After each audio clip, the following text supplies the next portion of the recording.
Steps में deal होने वाली है। पहले एचडीएफसी इन्वेस्टमेंट और एचडीएफसी होल्डिंग्स, इनका मर्जर होगा एचडीएफसी में, और फिर एचडीएफसी और एचडीएफसी बैंक का मर्जर होगा। यानी कि ये दोनों दिग्गज हाथ जोड़ रहे हैं कि पहली चीज, सबसे इंपॉर्टेंट चीज क्या है वो समझ लीजिए। सबसे इंपॉर्टेंट चीज है कि एक बड़ी कंपनी बन जाएगी जो एचडीएफसी और एचडीएफसी बैंक दोनों को मिलाकर। यस, पहली चीज बहुत क्लियर कट है कि अब एचडीएफसी लिमिटेड और एचडीएफसी बैंक अलग अलग नहीं होगा, एक ही कंपनी हो। ये मास्टर स्ट्रोक है। और ये आई एम श्योर दोनों का, वैसे भी एचडीएफसी बैंक तो खैर हाईएस्ट मार्केट कैप वाला ही है, और हो सकता है दोनों कंपनी मिलने के बाद मार्केट कैप में टॉप 3 में मिला कर आएगी, रिलायंस, टीसीएस, एचडीएफसी। एग्जैक्टली। अब नाम एचडीएफसी बैंक रहता है या एचडीएफसी लिमिटेड होगा, वो अलग बात है। एचडीएफसी बैंक ही रहना चाहिए क्योंकि बैंक रेगुलेटेड पूरा आरबीआई के साथ में। एनीवे, ये नाम कुछ भी, उससे फर्क नहीं पड़ा, लेकिन दोनों एंटिटी एक हो जाएगी। अब एचडीएफसी इन्वेस्टमेंट्स और एचडीएफसी होल्डिंग्स, दो कंपनियों की जो बात हो रही है, ये दोनों कंपनियां एचडीएफसी लिमिटेड की सब्सिडी कंपनी है।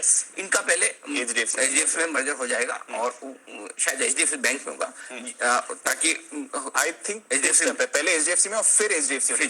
सो बट फाइनली सारी सब्सिडी जो मर्ज होकर और दोनों मिलाकर एक बड़ी एंटिटी बन जाएगी। तो एचडीएफसी लिमिटेड और एचडीएफसी बैंक, 11:30 बजे एचडीएफसी बैंक की प्रेस कॉन्फ्रेंस होने जा रही है।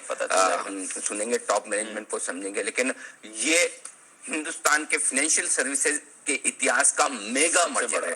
भले ही दोनों ही ग्रुप कंपनियों में हो, लेकिन दोनों ही ग्रुप कंपनियां अपने आप में, एक देश की सबसे बड़ी हाउसिंग फाइनेंस कंपनी है, दूसरी देश का सबसे बड़ा प्राइवेट सेक्टर बैंक है। इन दो एंटिटीज का मर्जर अपने आप में बहुत बड़ा मेगा मर्जर है।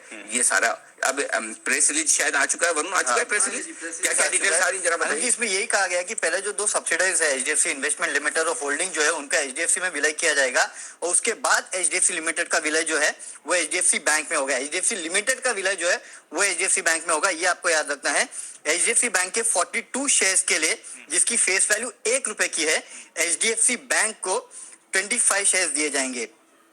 तो HDFC bank shall be 42 equity shares each of HDFC Bank for 25 shares। HDFC के 25 के सामने आपको HDFC बैंक के 42 शेयर आपको मिलेंगे। ये है। और इसके बाद भी स्कीम जब इफेक्टिव होगी, एचडीएफसी बैंक जो है 100% पब्लिक शेयर होल्डिंग होगी, और जो existing share holders of HDFC limited है उनका एचडीएफसी बैंक में 41% हिस्सा होगा। ये इस प्रेस रिलीज में और भी दिया गया है। तो ओवरऑल मेगा मर्जर है। ये इसके पूरे डिटेल्स है जो कि प्रेस रिलीज में दिए गए हैं। करीब 68 मिलियन के आसपास के कस्टमर्स होंगे, और 6342 के आसपास जो ब्रांचेस है वो इस पूरे बैंक यानी कि इस पूरे मर्ज एंटिटी की है जो वो होने वाली है। तो अपने आप में एक मेगा मर्जर है। I mean all of a surprise आ चुका है, लेकिन हाँ बड़ी डील है। और इसमें नो डाउट जो रेशियो मैंने आपको बताया उसके तहत आपको देखना पड़ेगा किसको फायदा होता है। क्या रेशियो क्या है अभी देख लेते हैं ना, फायदा नुकसान तो कैलकुलेशन नहीं करनी है, कौन सी बड़ी चीज है बताओ क्या है ratio. 42 equity shares of HDFC bank for 25 और ऑफ एचडीएफसी, और 25 एचडीएफसी लिमिटेड के। हाँ, बराबर ना। हाँ, ओके। एचडीएफसी बैंक का कल का भाव क्या है? 25 शेयर के लिए 42। अरे वो सेटल ही हो गया अभी तो भाव। एक बार जल्दी से भाव बताइए। एचडीएफसी बैंक का भाव हुआ है 1580, राइट? Yes sir. ओके।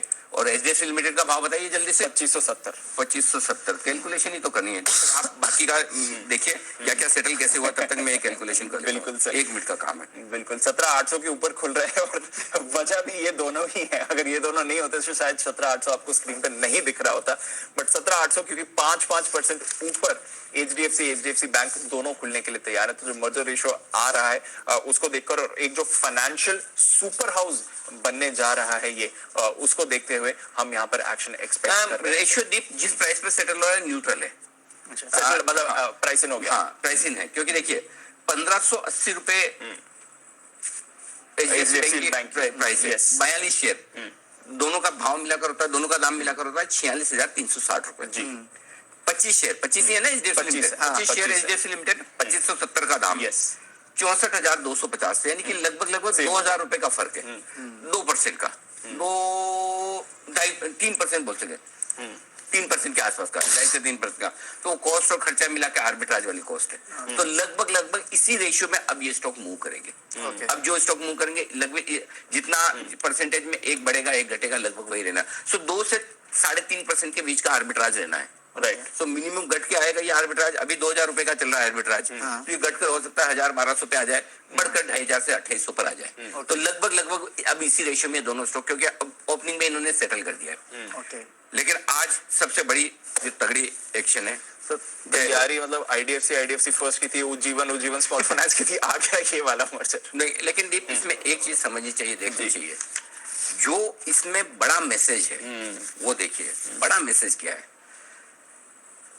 बड़ा मैसेज ये कि एक ऐसी इंस्टीट्यूशन बनती है हिंदुस्तान में आज से 40-50 साल पहले, जिनको ये लगता है कि हिंदुस्तान में एक ऐसी कंपनी की जरूरत पड़ेगी जो हिंदुस्तान के लोगों को यहाँ रियल एस्टेट के लिए, घर बनाने के लिए लोन्स नहीं मिलते, उस तरह की एक एनबीएफसी, इस तरह की हाउसिंग फाइनेंस कंपनी बनानी चाहिए, जो दीपक पारेख साहब ने उस समय सोचा और बनाई।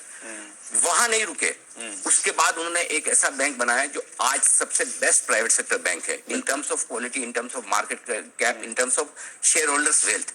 और आज इन दोनों का मेगा मर्जर करके एक इतनी बड़ी एंटिटी वो बनाने जा रहे हैं जो अपने आप में इतिहास है। बिल्कुल दो, इसके अलावा ग्रुप देखिए, आज की तारीख में एचडीएफसी लिमिटेड सबसे ज्यादा रेपुटेड ग्रुप्स में से एक माना जाता है, सबसे ज्यादा, वन ऑफ द बेस्ट। और जबकि सारे इंस्टीट्यूशनल शेयर होल्डर्स हैं। बिल्कुल। उसके बावजूद जो वर्क कल्चर, जो एथिक्स और जिस इंटीग्रेशन के साथ वो अपनी सब्सिडीज के साथ काम करते हैं, वो अमेजिंग है।